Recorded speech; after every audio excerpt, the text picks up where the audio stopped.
bendiga. Señor, mediante la palabra pedimos que nos fortalezcas y que nos alimentes y que nos des un aumento de fe en el nombre de Cristo nuestro Señor. Amén. Y la gracia del Señor sea con ustedes, todos ustedes, en ese día y siempre. Amén. Si se fijan en el boletín y como hemos hablado hoy, el tema de la misa y de este servicio y del sermón también es perdonando a otros. ¿Qué tipo de iglesia quiere Dios? Una iglesia que perdona. Y escuchamos en la primera historia una historia maravillosa, bella de perdón. Y como estaba explicando antes, es una historia que se trataba de que 12 hermanos. Y fue como una telenovela. Si tienes chance de leer toda la historia, vuelvan a leerlo en casa más tarde. Génesis los capítulos más o menos 45 a 50, pero pueden leer la historia. Increíble. 12 hermanos. Estamos hablando de los hijos de Jacob, que era el nieto de Abraham. Y como estaba diciendo antes, Jacob tenía su favorito. ¿Dios quiere que tengamos favoritos como papás y mamás? ¿Sí o no? No. Jacob sí lo tenía. Prefería mucho a José. Y tanto así que todos los años le compraba un abrigo de colores. Sería hoy en día si unos papás tuvieran un favorito y todos los años le fueran a comprar, no sé, un traje de Armini, pero a los otros hermanos nada. Pero ¿qué hacía José? Él andaba presumiendo su abrigo, ¿verdad? Entonces, él no ayudaba a la situación. ¿Verdad? Entonces, ¿qué hicieron? Los otros hermanos llegaron a sentir ¿qué hacia José? Odio. Primero coraje y luego odio, desprecio. Y querían mirarlo. Pues ya eran grandes, eran adultos, ¿verdad? Y en una ocasión lo odiaban tanto que lo querían matar. Entonces, un día Jacob mandó a los demás hermanos lejos para cuidar los rebaños.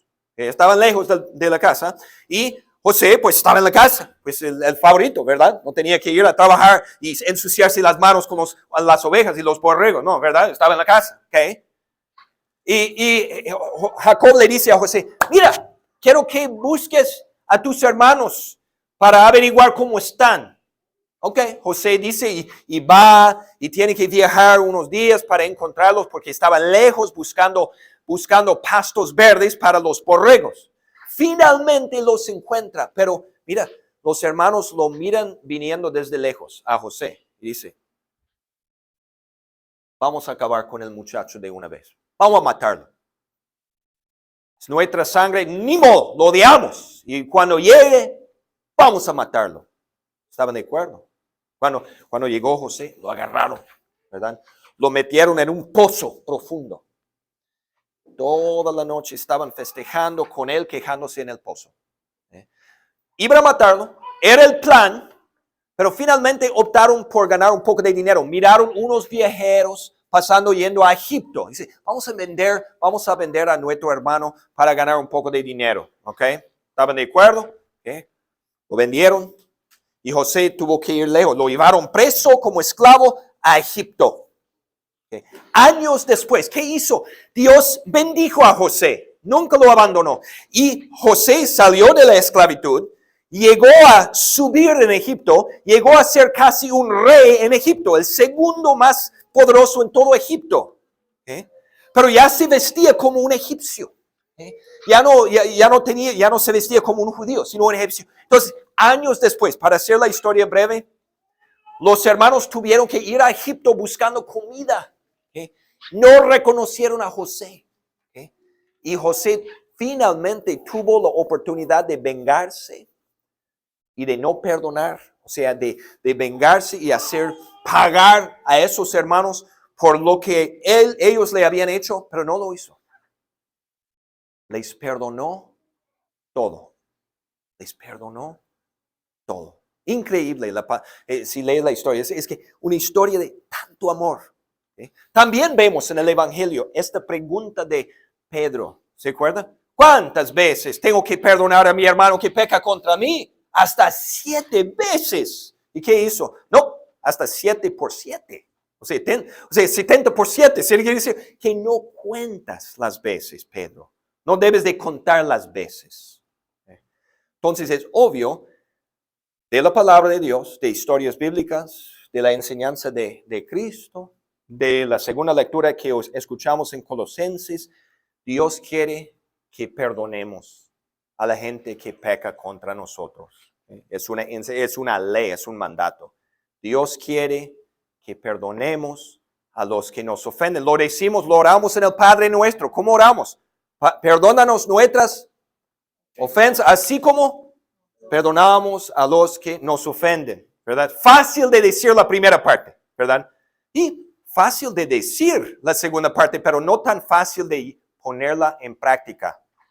Así como nosotros perdonamos a los que nos ofenden.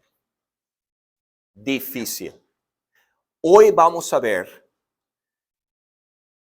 en dónde encontramos el amor y la fuerza para perdonar. Y lo voy a repetir en este sermón. Hoy vamos a aprender esto. En dónde encontramos, en dónde hallamos el amor y la fuerza para perdonar. En dónde hallamos el amor para perdonar a este mayordomo que nos hace menos todos los días.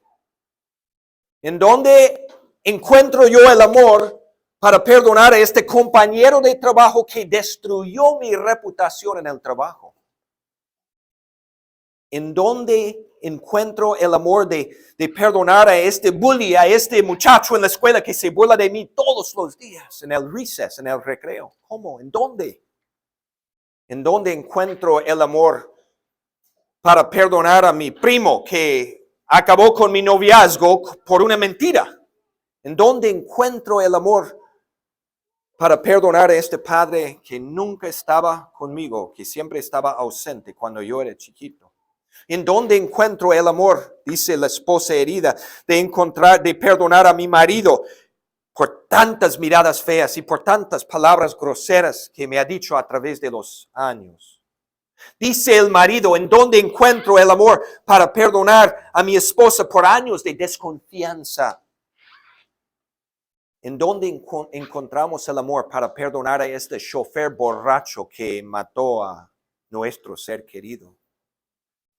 ¿En dónde hallamos el perdón para perdonar a esta persona que ha causado tantos problemas en nuestras vidas?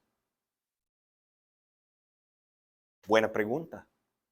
Vamos a aprender hoy, porque mira, la primera tendencia del ser humano no es perdonar. Cuando alguien nos hace mal, la primera reacción de un pecador es que hacerle pagar con la misma moneda. Venganza, guardar rencor, ¿verdad? Pues no merece mi perdón, ¿verdad? Ni ha pedido perdón. ¿Cómo voy a perdonarlo todavía? Mira, si yo le perdono, lo va a hacer mañana, ¿verdad? Esas son reacciones normales, ¿verdad? Entonces, ¿qué hacemos? Pues echamos en cara, ¿verdad? Guardamos rencor, tratamos de pagar con la misma moneda, buscando venganza, o decimos con los labios que perdonamos, pero en el corazón no nos olvidamos, todavía guardamos esto. Es difícil. La primera reacción de nosotros no es perdonar. Es guardar coraje, enojo. Entonces, volvemos a la pregunta, ¿en dónde encontramos la fuerza y el amor para perdonar? La Biblia nos dice, la respuesta es sencilla. ¿En dónde hallamos el amor para perdonar?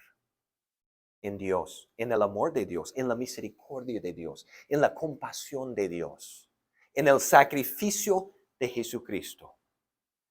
En el hecho de que Él nos ha perdonado a nosotros y nos ha cambiado por completo. ¿Tú quieres motivo para perdonar? Escucha entonces las siguientes palabras de Salmo 103. Si tú quieres ser motivado a perdonar y amar, escucha lo que te voy a decir. Palabras de Dios.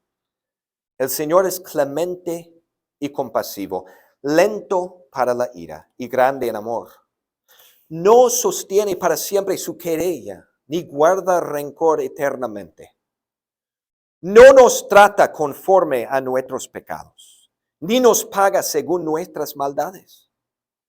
Tan grande es su amor por los que le temen, como alto es el cielo sobre la tierra. Tan lejos de nosotros echó nuestras transgresiones, lejos del oriente está el occidente. Tan compasivo es el Señor con los que le temen, como lo es un padre con sus hijos, para encontrar la fuerza y el amor para perdonar. Mira, oigan, tenemos que dejar de hacernos la víctima.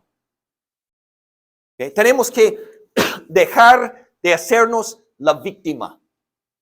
Tenemos que dejar de pensar tanto en otros y cómo otros nos han ofendido a nosotros. No, tenemos que empezar a mirar a nosotros y cómo nosotros hemos ofendido a Dios. Y lo voy a decir otra vez, para encontrar el amor para perdonar, tenemos que dejar de hacernos la víctima y estar dedando a otros. Más bien tenemos que mirar en el espejo, reconocer nuestros propios pecados y cómo hemos ofendido a Dios más veces que podemos contar. Tenemos que dejar de acusar a otros y reconocer que Dios podría acusarnos para siempre. Levantar su querella, su queja contra nosotros. Pero ¿qué hace Dios? ¿Nos acusa para siempre Dios? Pues no. Dice, no sostiene para siempre su querella. En vez de guardar enojo y rencor hacia otros, tenemos que reconocer que merecemos que Dios esté enojado con nosotros para siempre y que Él guarde rencor hacia nosotros para siempre. Pero no lo hace. Fíjense, el Señor es clemente y compasivo, lento para la ira y grande en amor. No guarda rencor eternamente. En vez de desear venganza para los que nos han ofendido, tenemos que reconocer que merecemos que Dios se vengue de nosotros. Merecemos pagar eternamente en el infierno. Pero ¿cómo nos paga Dios? ¿Cómo nos trata? Así. No nos trata conforme a nuestros pecados, ni nos paga según nuestras maldades. Oigan, en vez de hacernos pagar, Cristo pagó. En vez de tratarnos como pecadores, trató a Jesús como pecador y a nosotros como amados hijos. Y nos perdona todo. En vez de estar echando en cara los pecados a otras personas, debemos de reconocer que merecemos que Dios nos eche al infierno. Pero lo hace. Tan lejos de nosotros, echó nuestras transgresiones como lejos del oriente está el occidente. No nos echó al infierno. No. Más bien echó nuestros pecados en la cruz. Y echó nuestros pecados al abismo. Desaparecidos en la sangre de Cristo para siempre. Y nos perdona todo por Jesús. En donde hallamos la fuerza y el amor para perdonar. Tenemos que dejar de hacernos la víctima, mirando a otros y como otros nos han ofendido y como nos ha ofendido y como pecó contra nosotros hasta hace 10 años y todavía no le voy a perdonar. Es que, pastor, no entiendes lo que me hizo. No, tenemos que dejar de hacernos la víctima y estar fijándonos en otros. Tenemos que mirar a nosotros, recordar los pecados y cómo Dios nos ha tratado. ¿Y cómo nos trata? ¿Qué hace con nosotros unos pecadores despreciables? Unos pecadores miserables que merecemos su castigo eterno. ¿Qué hace Dios con nosotros? Por su gracia, por su amor, por su misericordia, por el sacrificio de su Hijo, por nuestra fe. ¿Sabe lo que hace con nosotros unos pecadores miserables? Nos perdona. ¿Algunos pecados? No, ¿cuántos? ¿Nos perdona? Todo. Y dice, no hay castigo, ya no hay condenación para ustedes. Hay salvación, hay vida eterna. Borrón y cuenta nueva, todo está olvidado. Y viendo cómo Dios nos ha perdonado, cómo nos ama, y después de ser tocados por Él,